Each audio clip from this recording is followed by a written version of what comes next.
What's up, everybody? Hey, Tom Laird here, host of the Advice from a Call Center Geek podcast and founder of Expivia. For exceptional contact center outsourcing, trust Expivia. We're fully AI-driven, as all of you know, and can handle voice, email, chat, and all of your digital channels. Our 600-seat USA contact center is expert in healthcare, financial services, insurance, tech support, retail, and more.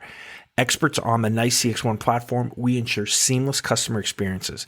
DM me or visit expiviausa.com for more. This is Advice from a Call Center Geek, a weekly podcast with a focus on all things call center. We'll cover it all from call center operations, hiring, culture, technology, and education. We're here to give you actionable items to improve the quality of yours and your customers' experience. This is an evolving industry with creative minds and ambitious people like this guy. Not only is his passion call center operations, but he's our host. He's the CEO of Expivia Interaction Marketing Group and the call center geek himself, Tom Laird.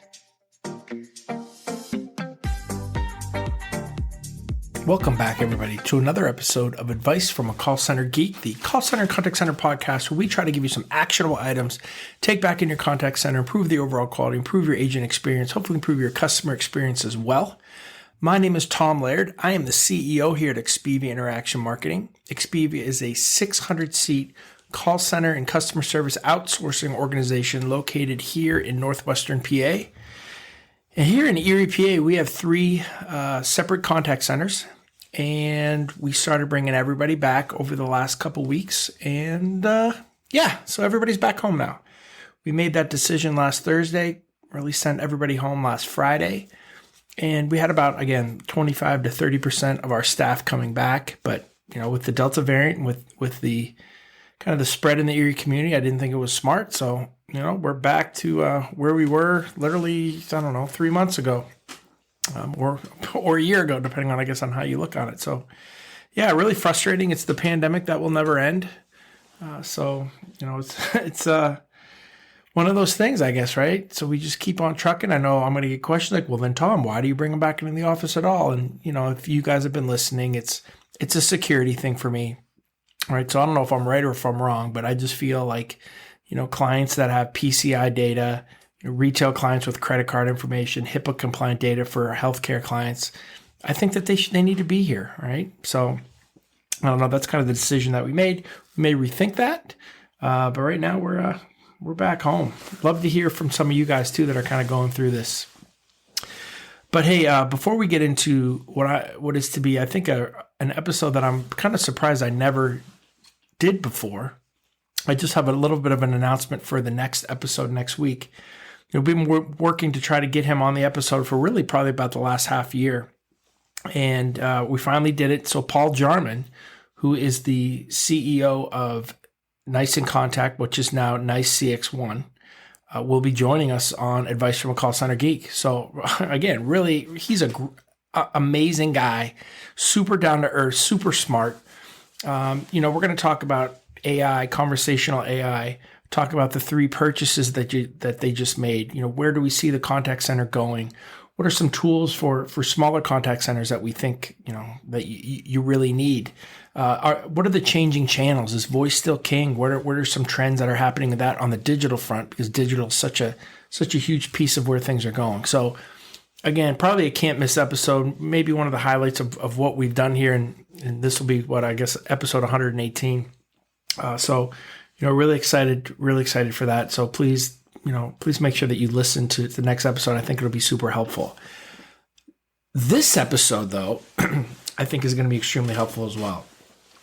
And what I wanted to talk about is what should a new contact center manager, literally just got the job and walks onto the floor their first day, what should they do? What should that first day, first week, first 2 weeks, up to the first 3 weeks, what should it look like? What should our goals be? And, this kind of got brought to me by a lot of you who've kind of asked me, hey, I'm new, what should I be doing? Or what are some of the things that you would do first?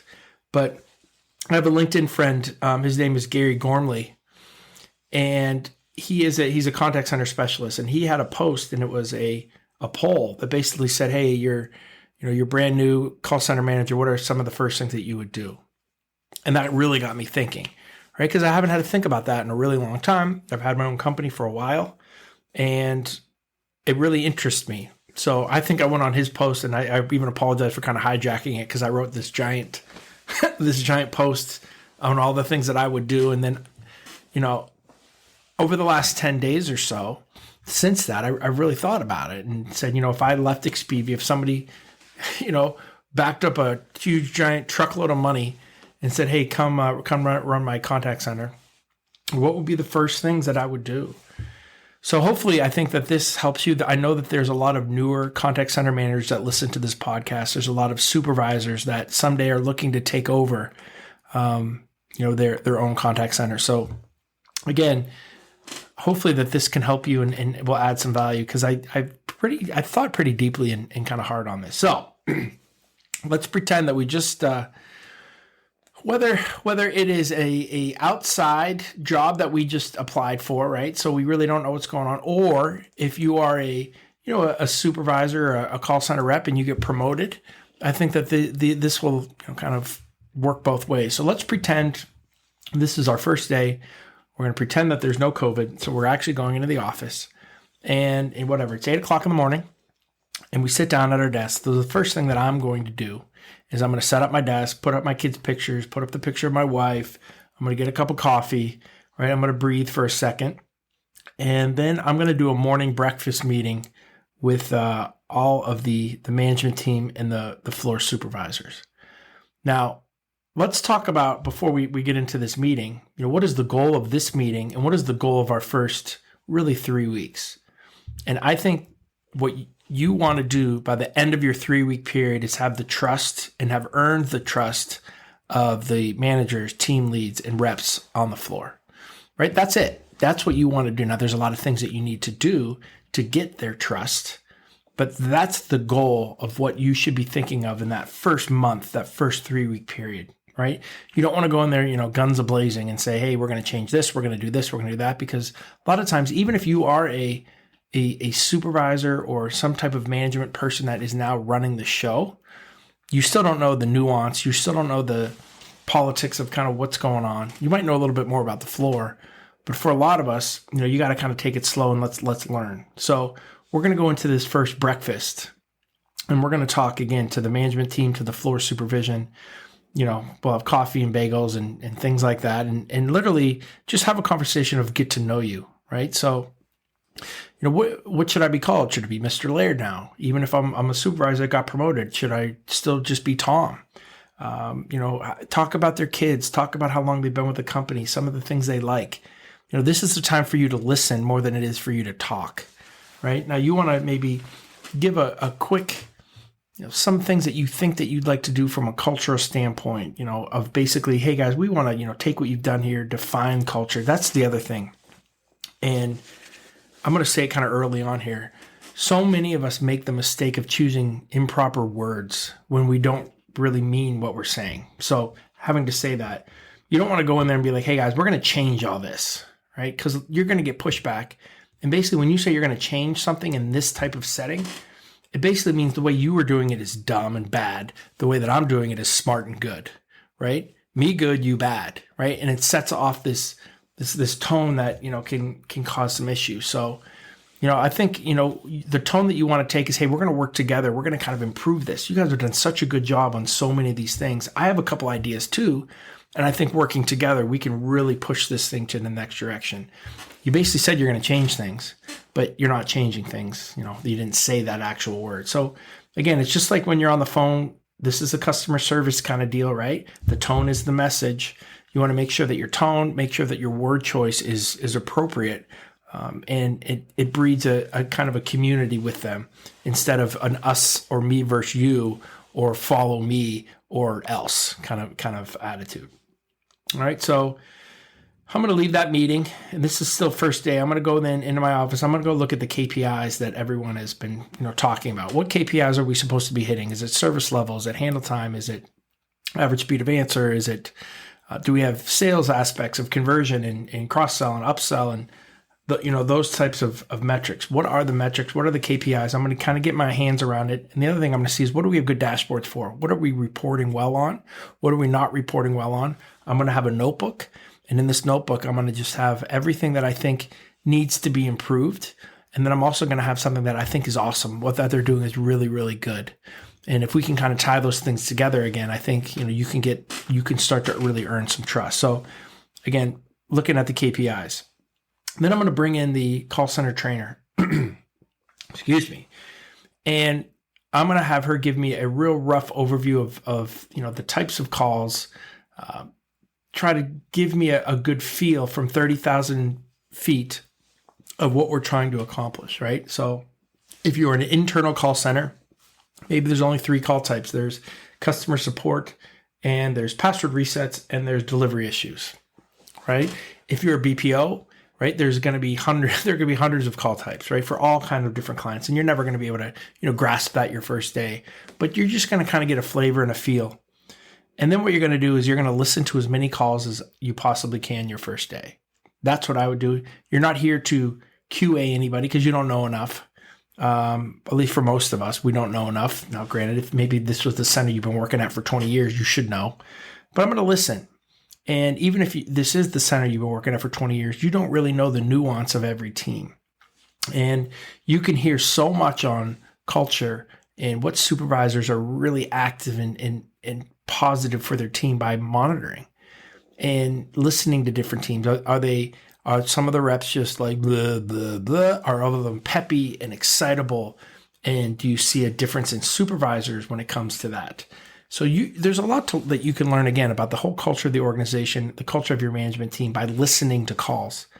So I would be listening for a couple hours that first day. I think that is just, so vitally important. And then, I think even that first 3 days, I'm going to make sure that I do some, I don't want to say focus groups, but I'm going to pull some of these reps from the floor, and we're going to talk, and we're going to have a get to know me. I'm going to have pizza. Again, just want to hear from you, how long you've been with the company, how many kids do you have, what do you like about what you do, and again, listen, not drill down deep into what they hate, what they like, but just get a flavor of where everything's at, right? Again, you've only been there for less than a week. All right. And then what I'm going to do is I'm going to try as best as I possibly can. Now, understanding a lot of your programs out there and a lot of the programs that I have, the training for these things can be 6+ weeks. I get it, right? But we're going to talk to our trainer and we're going to say, hey, can you get me trained on the easiest call type that we possibly can so that I can take calls as quick as I possibly can, at least by that second week. And again, you're not going to go to training, but maybe every day there's a couple hours that you're kind of learning this, and then off hours, I'd be learning the program as well. I'd be talking to the supervisors. And what I would do is by week 2, I'm going to walk out on the floor and I'm going to take calls for a couple hours. And I'm going to make sure the reps see me take calls. I might rotate a team every single, 15, 20 minutes and make sure that everybody sees me and high fives me. And you earn a respect level that can't be even talked about when you're actually on the floor, when you're actually starting to take calls with those guys. So I think that that's a really, really important thing. And again, even have like QA fake some scores and so people can laugh so that you get, hundreds, and you can play around and have some fun with that. But still kind of, build that aspect of what are you trying to do? You're trying to earn respect. In week 2 and 3 as well, I would start to develop what you guys think is the new culture statement. And I would do that with your management team, right? So supervisors, team leads, I'd bring them in. And if you can make this kind of their idea, right? Have an idea in your head of what you want. So again, for example, at Expivia, we say our culture is a sunshine attitude with an entrepreneurial mindset, which boils down to attitude and effort. So again, we're incenting, we're promoting, we're hiring off of that mantra. So what is the mantra going to be in your organization, right? Is it more sales that we need? Is it, sales above everything? Is it service above everything, right? Come up with something that I think everybody can agree to. 3 words, 4 words, max. Have the supervisors, have it be their idea so that you get their instant buy-in. And then you can start to build off that. Week 2, I'm listening to more calls as well, right? Every day I'm trying to get at least an hour in, 2 hours in of listening to calls. Week 2, I'm going to review the KPI process. Are we listening or are we tracking the right things? Are we monitoring the right things?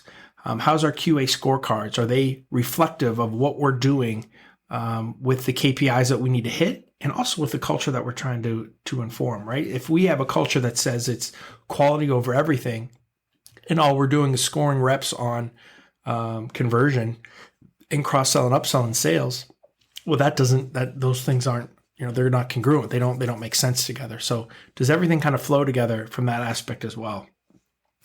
The thing I'm going to do too in week 2 and 3 is I'm going to sit down with HR, and I'm going to talk to them about where our culture is and the types of individuals that we want brought in. You need to get them on board, and you might get some pushback from these guys because they're going to say, hey, we've been hiring these type of individuals for 20 years. We know what we're doing. And what you say is, no, I hear you. I think you guys have done a good job with that. I just want to kind of add to the flavor of what we're looking for, right? Again, you want to make friends here. There's no reason to be like, it's my way or the highway at this point. And I said at this point, because maybe farther on down the road it will be, but try to get them on board. And I think most of the time you can have them understand what you're trying to build, what you're trying to get through to your reps, the culture that you're trying to change or trying to enhance. And I think, they'll kind of get through and understand that. And then, I'm going to make sure I have some focus groups with the reps and the supervisors together so that we can all get on the same page on this culture deal. I've said culture about 4,000 times. If you can build that in the first 2 to 3 weeks to have them understand what is expected, and you can have that, in a really short sentence and something that you can constantly be repeating, and it sums up all of your things, attitude and effort. Effort for us sums up so many things when it comes to our KPIs, right? And attitude is we got to have that positive person here. So if we get a positive person and we're really dealing with all of our KPIs because they're given that effort, right, we're going to be in a really good place. So that's kind of what you're trying to do, is basically take an umbrella with a word and kind of use that in place of all the things that you want, that you think are important from an actual operational standpoint, if that makes sense. If that does not make sense, I want you please email me, tlaird@Expivia, expivia.net. Ask me about it. I will help you do it. Look me up on LinkedIn.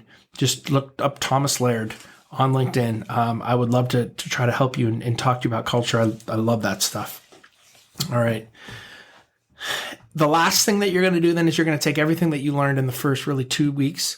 In that third week, I would kind of be away from everybody a little bit, or at least for the first couple of days. And I'd be coming up with a plan, right? What are the KPIs that we like? What are the dashboards we need to fix? What are some of the IT integrations that we need to go through? Do we have any HR issues with a culture that's just not going to be a fit for where we're trying to move forward? Our QA scorecard's good. Coming up with all the things that are good and all the things that we want to kind of make a change with. Coming up with a plan, and this is going to be your 6 month or your 1 year plan, right? To kind of get through all this stuff. But I think if you do that, if you meet with everybody, if you're talking with everybody, if you're listening more than you're talking, right? If you can come up with, some of the main cultural aspects that you want, you get the buy-in. The reps see you on the floor taking calls. Your first 3 weeks are going to be really successful, and you're going to be able to say that you definitely earned the trust of your team.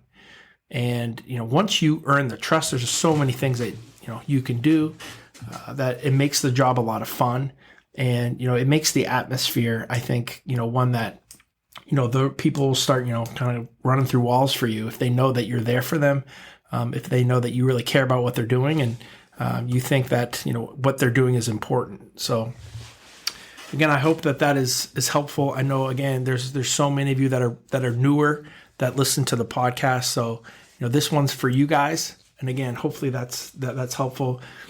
Please email me anytime if you have any questions about anything contact center related. If you hook me up on LinkedIn, find me. Also, we have a texting community, right? So just dial contact center. Let's do call center manager. That way I'll know it came from this episode. Call center manager, and just text that to 814-247-0366. And, I can respond to you that way. A ton of ways to get a hold of me, a ton of ways that, hopefully I can help you in your new role, or in a role that you've had for a while that maybe there's a little bit of frustration, or you're confused on something, or just want to vent on, on something that's happening in your contact center. Again, thank you guys very much. Make sure you check out, obviously, this episode. Well, you already are if it's the 19 minutes and you're still listening, but next week's episode as well, with Paul Jarman. Really excited about that.